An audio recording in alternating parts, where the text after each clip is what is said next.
By the way, if I'm in the energy industry, despite all the other criticism that Donald Trump has been getting from others, you like what he's been doing. You like how he's been reopening fossil fuels and traditional energy, the Dakota pipeline, energy transfer partner, chairman and CEO. Joining us right now is Kelcy on what he makes of this shift back to just that. Sir, very good to have you. You know, everyone is focusing on whether we got tax cuts or not and all, but for you, a big linchpin in all of this change was getting back to energy, right? Yes, that's exactly right, Neil.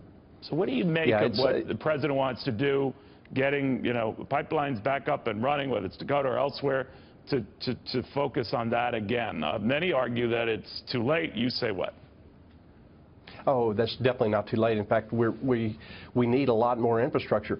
The Dakota pipeline you referred to, the second largest oil field in the United States, is moving by rail. Come on. I mean, we've advanced past that, and yet that was the case. So this is that pipeline in particular is very needed infrastructure, and there's much more that needs to be built in the United States as well. Kelcy, how many jobs do you think? I always hear numbers all over the map on this, and a lot of environmentalists dismiss it. I think Barack Obama had dismissed it, saying that the jobs really wouldn't be that many. As a result of this being green-lighted and back on, what do you think we're looking at? Well, to give you an example, we founded Energy Transfer Partners in 1996 with 6 employees.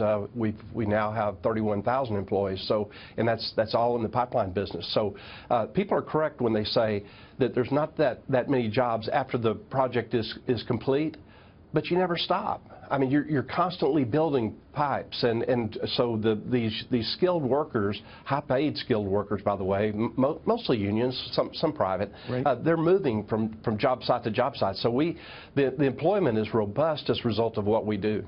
All right, I know you're a pipeline, traditional energy guy, and not a coal guy per se, but the same is not said about that industry, the coal industry, that despite the president wanting to do everything in his power, he says, to save coal jobs that were all but jettisoned off under the prior administration, they're not going to come back. Do you agree with that? Not really. First of all, let me say this. We benefited greatly by this demonizing of coal, which was wrong, by the way, and because it drove people to natural gas. You're not going to supply everybody's needs with solar and wind.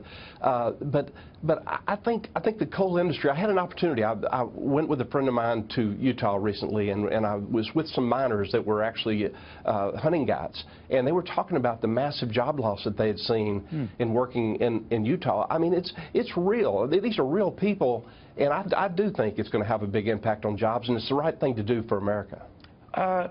You know, we have this whole tax cut debate going on. I'm sure you're sick of being asked questions about it, so I'll indulge that impatience. I'm wondering whether we get them this year. We might get some corporate relief. I'm not so sure about individual rate relief. If that is the case, how do you feel about that? Well, as you know, Neil, I'm in a structure called a master limited partnership, right. And so we tend to perk up any time there's discussion about redoing of taxes, because oftentimes we get covered with the same net that's cast over carried interest. So we take that pretty seriously, and it would be a mistake if tax reform, in fact, included master limited partnerships. It would really damage all the infrastructure that we were talking about a moment ago. I think it would really harm that. So we're keenly in tune to what's going on in Washington, and I'm optimistic it'll be a good conclusion. How do you think President Trump is doing? I think he's doing extremely well. I'll tell you, and I'm going to get on a soapbox here for a second. To have a president that whether you like him or not, he follows the law. He respects law. We didn't have that. We didn't have that. What happened to us in North Dakota is sad. It's sad that, I mean, shoot, this is not a banana republic. This is the United States of America. So I'm going to credit the man. He has done a remarkable job of saying, look, we've got to allow people to do their work here. We've got to allow people to hire people. Let's get America going. And I commend him for it. I think it's been brilliant, really. The fear seems to be that, you know, he's only put off fights that are going to happen again. I mean, you're used to that with environmentalists and those who protested outside various pipelines, not just Dakota. but that will continue. And the lower his poll ratings go, the more you'll see that, thereby squashing any hope of him using his political muscle to get some of the things you want to see, for example, like tax relief and all of that. What do you say? Well, I think he's in a strange way, he's created a lot of jobs that nobody even refers to, and that's the paid protesters.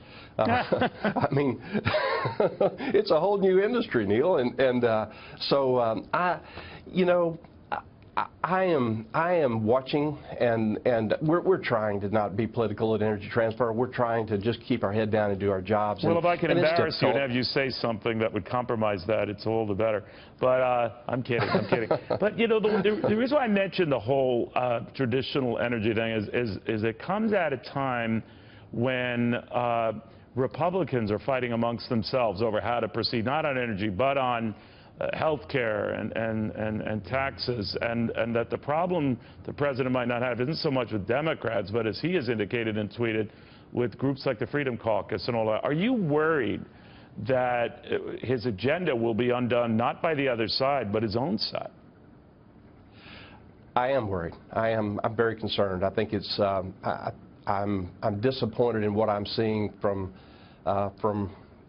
the Republican Party. I'm an enormous Paul Ryan fan. I just can't say enough good things about him. But I'm concerned. When it comes to infrastructure and plans there, we're going to be getting into later in the show. How do you feel about that? Are you, as just a prominent CEO in this country, regardless of whether you have a vested interest in it, do you think we need that, and do you think we need to pay for that? For infrastructure? For infrastructure.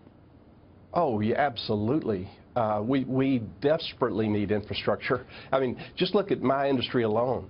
You can't, we're finding oil and gas in places not previously contemplated. And so consequently, we've got a lot of infrastructure in this country, but it's being challenged to operate in a way it was not designed to operate. Right. So a lot of money. For example, Neil, we have $13 to $15 billion of construction in the works right now, pipeline that we're building, facilities that we're building across the United States. That is very necessary. I'm hoping next year, 2017-18 budgeting season, we will have another robust year. But yeah, that's infrastructure too. It's very important. We forget about that. Kelcy, Warren, thank you very, very much. Very good talking to you. Thank you.